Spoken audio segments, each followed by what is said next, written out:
Well, alam niyo po, malamig dito ngayon sa Dahig. Si VP Sara po ay naririto, dumating kahapon. Hindi ko po siya napuntahan kahapon sa detention at mukhang hindi rin ako makakarating ngayon. No?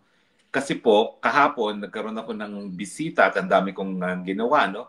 May bisita ko yung mga isang nurse na napadala namin sa UK when my wife and I pioneered in the sending of nurses to the UK. No? Kami po talaga nagbukas ang pinto para makarating ang mga nurses doon.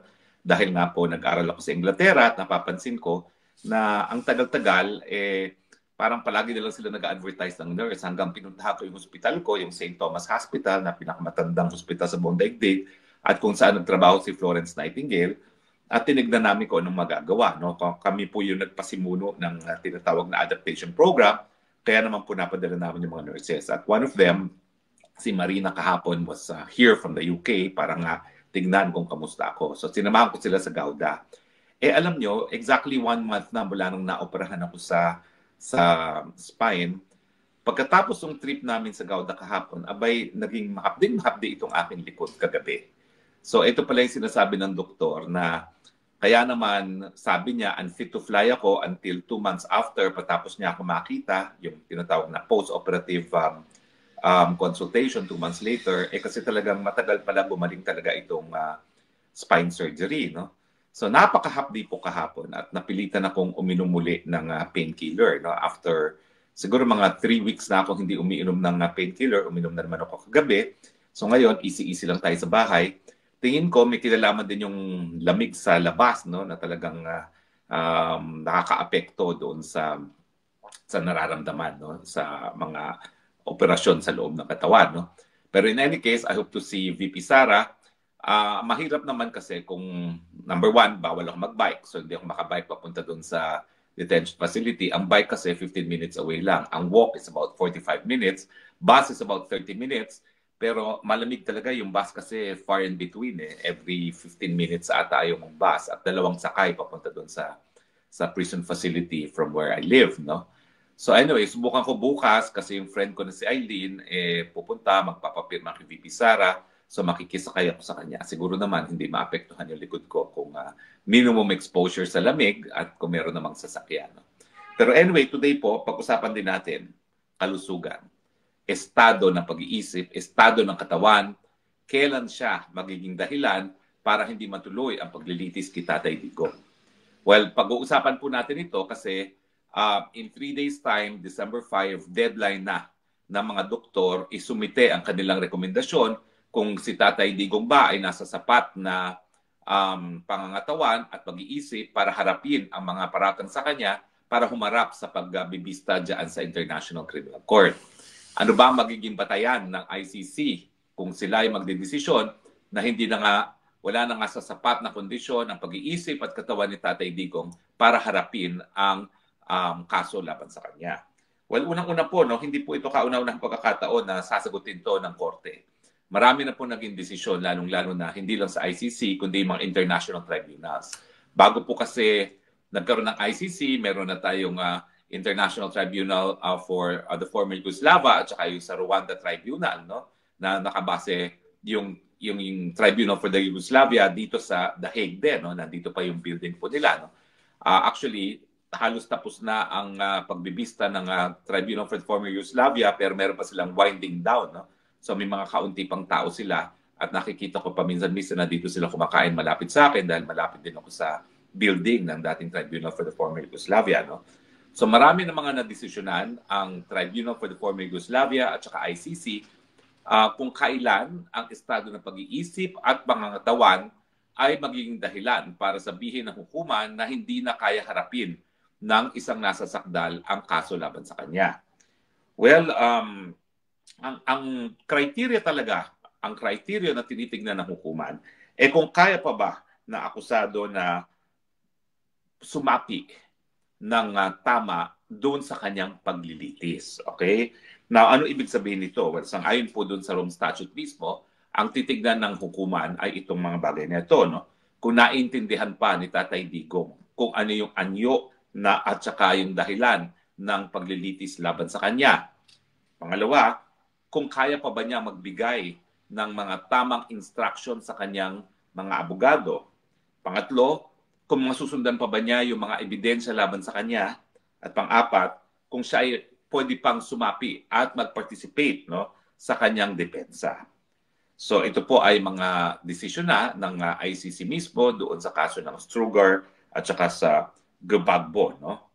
ICC decision po yan.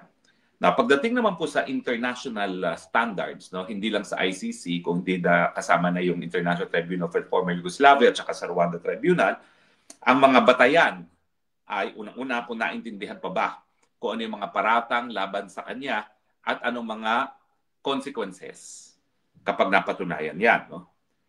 Kung naintindihan pa ba niya yung mga papel na ginagampan ng lahat ng mga kasapi sa paglilitis. Kasama na hindi lang yung mga maestrado, hindi lang yung mga prosecutor, hindi lang mga defense, kundi pati na yung mga biktima at saka yung victims counsel. No? Tapos kung kaya pa ba niya na epektibong makipag-usap at mag-communicate sa kanyang mga abogado, no? Yan po ay na-desisyon na. At kung kaya pa niya, ito pinaka-importante, kaya pa niyang sundan, maalala, at mapag-aralan ang mga ebidensya na isusumite laban sa kanya. At syempre, pinaka-importante, kung siya'y makakagawa pa ng mga tamang desisyon tungkol sa sinong mga magtitistigo at anong mga strategiya ang gagamitin para sa kanyang depensa. Now, tignan nyo na yung physical o di naman kaya yung physical na pagkukulang ay iko-consider lamang kapag ito ay nakaka-apekto dito sa mga functions nito. Ulitin ko, yung pagkakaintindi at ng paratang laban sa kanya at saka ano yung mga consequences nito, kung naintindihan pa niya yung papel ng mga iba't ibang mga kasapi sa paglilitis, kung kaya pa niyang makipag-communicate sa kanyang abogado para sa depensa, kaya pa niyang alalahanin, maalala, sundan, at timbangin ang mga ebidensya laban sa kanya, at kung kaya pa niyang gumawa ng mga tamang desisyon pagdating sa mga testimonya at mga strategiya na gagamitin sa kanyang paglilitis. Now, ano naman po ang mga naging desisyon na ng mga hukuman? No? Well, ang desisyon ng hukuman, mga international tribunals, yung physical na pagkakasakit ay hindi sapat kung hindi ito makakaapekto sa kanyang pag-iisip. Okay? So, yung trial ni Milosevic na naging leader dati ng Serbia, no? Ang sabi doon yung matinding sakit sa puso na ikinamatay, o may nagsasabi na linason daw, hindi ko alam kung totoo niyan, yung matinding sakit sa puso ay hindi sapat para masabing hindi na siya kayang humarap sa paglilitis. No? Sa isang kaso naman, yung Cecily, yung cancer at saka yung sakit sa puso ay hindi rin sapat para matigil ang paglilitis laban sa kanya. So ang pinaka-importante yung pag-iisip, yung cognitive impairment, yun po ang bubusisiin ng hukuman. Ang hirap, hindi ko alam po ano yung cognitive sa Tagalog. Ang cognitive, ang pag-iisip kasi is yung mental. Yung cognitive is yung maintindihan ang mga pangyayari at pagkabit-kabitin. Okay? Siguro ganun na po ang closest na naiisip ko sa cognitive. No? So, ito po ang mga desisyon. No? Doon sa isang kaso na Gbagbo, ang sabi nila, yung cognitive fragmentation, memory gaps, and inconsistent instructions to counsel. So yan, yung hindi na nasa tamang pag-iisip, hindi na masyado naintindihan kung anong nangyayari, yung mga limot-limot na, at saka yung mga papalit-palit na instructions sa kanyang abogado, yan ay dahilan para sabihin na hindi na sapat o wala na sapat na pag-iisip na humarap sa hukuman isang nasa sakdal. Sa Strugar, yung demensya, yung pagiging limot-limot na, at saka yung cognitive decline, yung pagbagsak ng tamang pag-iisip, yan ay po pwedeng maging dahilan para maging temporarily unfit ang isang akusado. So meron pang possibility na temporary unfitness, pwedeng permanent unfitness. No? At sa Ongwen, talagang yung pag-iisip ay talagang magiging hadlang para ituloy ang paglilitis kung ito talaga ay dahilan na hindi na makasapi ang isang nasasakdal sa kanyang paglilitis. So yan talagang titignan natin. Sapat pa ba? Kaya pa ba niyang sumapi dito sa paglilitis laban sa kanya. So, kinakailangan po itong mga titignan, no? Unang-una, yung memory loss ni Tatay Digong. Naalala pa ba niya mga pangyayari? Ako, sa personal kong personal na karanasan ko Tatay Digong, marami na siyang nalilimutan. In fact, bago pa kami maghiwalay, no, bago pa ako umalis ng Pilipinas, tatawag ako sa kanya, paulit-ulit lang ang kanyang pinag-uusapan. Na para bang hindi niya naalala na napag-usapan na namin. At ito, dahil ako na may nag-alaga ng nanay, ng tatay, ng tiyo, ng tiya, na lahat ay merong Alzheimer's, ganyan po talaga ang early stage of Alzheimer's hanggang completely malilimutan na nila kung anong nangyayari in recent times. Ang naalala lang talaga nila yung matagal na mga pagkakataong nakalipas na.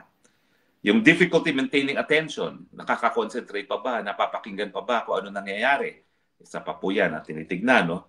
Yung hindi na organized na pag-iisip, yung wala na siyang coherent thought, paiba-iba na pumapasok sa isip, no? Yung impaired reasoning or judgment, yung hindi na talaga makagawa ng tamang desisyon at saka hindi na makapagbigay ng tamang instruction sa kanyang mga abogado. So yan po ang mga basihan para malaman ng hukuman kung nasa sapat pang kondisyon ng pag-iisip ang Tatay Digong. Memory loss, difficulty maintaining attention, disorganized or tangential thinking, impaired reasoning or judgment, or inability to give clear instruction. So ano pong procedure? Well, sa Disyembre 5 po, yun na yung first stage. Tatanggapin ng hukuman yung mga rekomendasyon ng mga independenteng mga doktor. Now, siguro sabihin ko lang dito, 2 beses po na tinanggihan ng hukuman yung rekomendasyon pagdating sa mga eksperto na ibinigay ng court register. Kapalpakan po yun, ha? Mantakin mo, magre-recommend ka sa International Criminal Court ng mga doktor para mag-evaluate, palpak naman pala. Yung una ay suspendido pala ng kanyang medical board. At yung pangalawa naman, ang dami-daming social media posting laban ng kay Tatay Digong. So nawalan po sa aking pag-iisip at sa aking tingin ng kredibilidad yung court register, yung clerk court, yung tawag datin, clerk of court, yung court register, dahil silang dapat merong listahan ng mga eksperto na po pwedeng maging testigo pagdating dito sa mga bagay-bagay na ito. Pero sa tingin ko nawalan ng kredibilidad yung register na 2 beses, palpak ang kanyang rekomenda. Mantakin nyo, suspendido sa medical board niya. Gagawin mong expert witness sa ICC. Tapos yung isa naman, expert witness, dapat impartial, ang dami ng social media posting, no? Pagkatapos niyan pagkatapos mag-order sa mga doktor na pag-aralan, ay i-require sila isubite ang kanilang mga findings. Ano ba yung mga hinihinging findings? Number 1, neurological and psychiatric. Ano ba yung diferensya? Well, alam ko yan eh. Kasi ako bago ako inoperahan, ang unang pumunta muna sa akin ay pinapunta muna ako sa neurologist. Ano ba yung neurologist? Nerves. Tinitignan nila kung merong mga diferensya sa nerves. Sa aking likod, syempre kasi yung mga nerves dyan, connected din sa brain. Okay? Yung, kumbaga, yung mga nerves, yan yung mga pinagdadaanan ng mga senyales galing sa ating utak. At syempre yung psychiatric, yan ang tinitignan kung meron na talagang depekto sa pag-iisip. Okay? Tapos, papayagan din ang depensa, mga abogado ni Tatay Digong, magsumite ng kanilang sariling expert witnesses. No? At titignan din ng hukuman, ha? Yung mga actuations, yung mga galaw ni Tatay Digong. Titignan nila kung paano siya nakipagkonsulta sa mga abogado niya, sa mga interviews, yung mga prior statements niya, at yung kanyang mga pag-a-appear sa hukuman. Now, ano po pwedeng maging desisyon ng hukuman? Well, una-una po, sasabihin, fit to stand trial, in which case, tuloy. Ibig sabihin, i-schedule muli ang confirmation of charges. At kapag nagkaroon ng probable cause, diretso na yung trial on the merits. Pwedeng sabihin na conditionally fit. Fit siya sa ngayon, pero pwedeng mag-deteriorate pa ang kanyang kondisyon. No? Pwedeng sasabihin temporary unfit. Well, meron panandaliang hindi na kayang harapin, in which case, recess muna. Pero nakakulong naman si Tatay Digong. Masama yun. Tingin ko yan ay masama dahil pagkakakulong na wala pa rin namang napapatunayang pagkakasala. Or, ang dapat na maging decision talaga at ang tingin ko na maging dapat na decision kay Tatay Digong, permanently unfit. In which case, sa akin, ay dapat talaga ma-dismiss na ang kaso. Pero alam niyo naman ako, sasabihin ko sa inyo, ako naman ay naging professor ng batas for 20 years at ang dami ko na na-publish na articles. Talaga naman po, sa ICC, wala pang desisyon na nagagawa ang ICC na ang isang tao ay hindi na kayang humarap sa paglilitis. Sinabi ko rin po sa inyo yan na sa ICC, wala pang kahit sinong akusado ng crimes against humanity at war crimes na nabigyan ng interim release. So ulitin ko na naman yung record ng ICC, hindi sila ever nag-order na permanently unfit ang isang tao to stand trial. Pero gaya ng sinabi ko rin doon sa issue ng interim release, first time naman ito na maglilitis ng ICC na isang 80 anyos na natutumba na at tumatamang ulo at limot-limot na. So hindi naman po imposible na magdi-declare sila for the first time na mentally and psychologically and physically unfit si Tatay Digong para humarap sa kanyang paglilitis, in which case dapat ma-dismiss ng tuluyan. So in other words, although it is improbable, it is not impossible, it is in fact possible. Okay? Na mabigyan niyang ganyang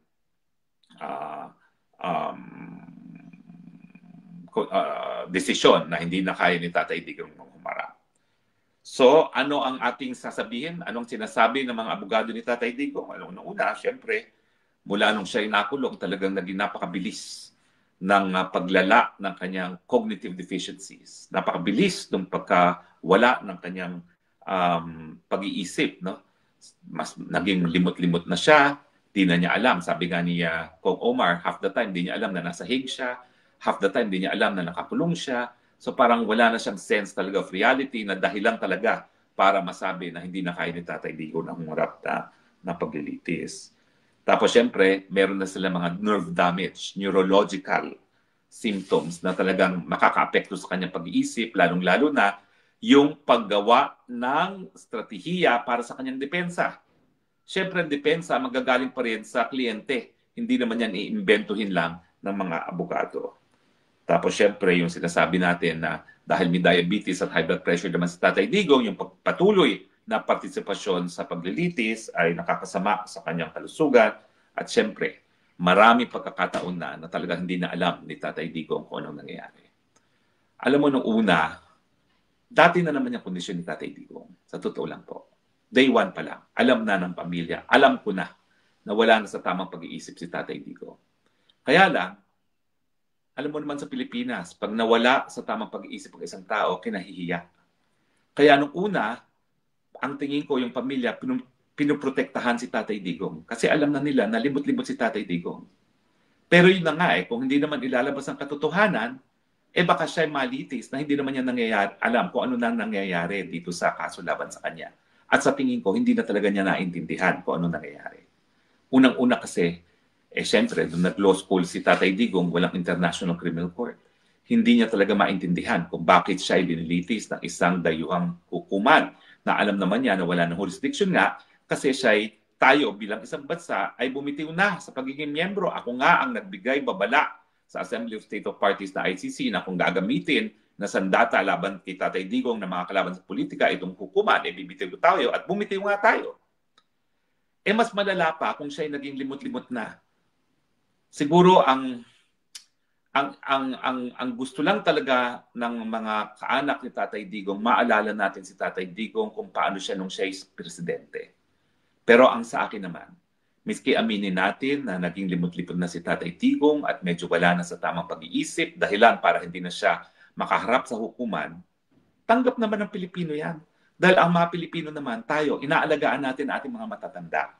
At wala naman tayo inalagaang matanda na past 80 na buong buo pa ang pag-iisip. Tanggap po natin na pag tumanda tayo, lahat tayo darating din sa panahon na magiging limot-limot at unti-unti mawawala ang tamang pag-iisip.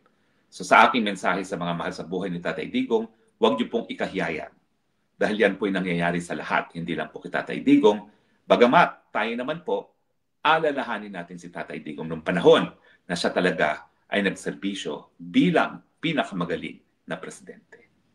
Rest assured, sa mga anak ni Tatay Digong, huwag po kayo maglala.